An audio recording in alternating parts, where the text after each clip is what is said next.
आगामी मकर संक्रांत सणाच्या पार्श्वभूमीवर नंदुरबार जिल्हा पोलीस दलाने नायलॉन मांजा वापरणाऱ्यांना आणि त्याची विक्री करणाऱ्यांना कडक इशारा दिलाय।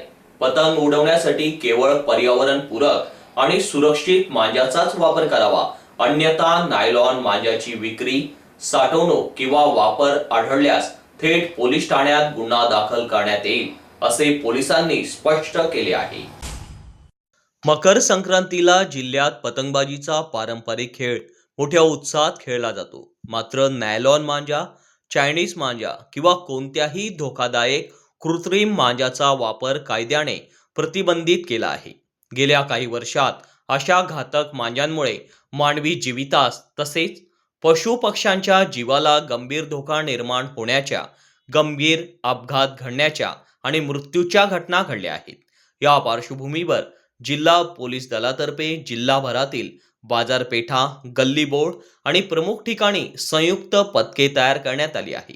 या पथकांमार्फत नायलॉन मांजाची विक्री व वापर करणाऱ्यांविरुद्ध कायदेशीर कारवाईची मोहीम सुरू करण्यात आली आहे।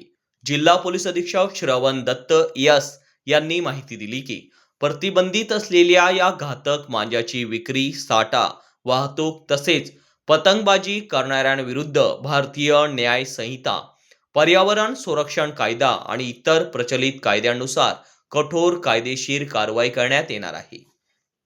नागरिकांनी पतंग उडवताना पर्यावरणपूरक आणि सुरक्षित मांजांचा वापर करावा, तसेच मोटरसायकल चालवताना योग्य त्या सुरक्षेच्या उपाययोजना करणे गरजेचे आहे। नागरिकांना कुठेही नायलॉन मांजाची विक्री, साठवणूक किंवा वापर आढळल्यास त्वरित जवळच्या पोलीस ठाण्याला माहिती देण्याचे आवाहन करण्यात आले आहे।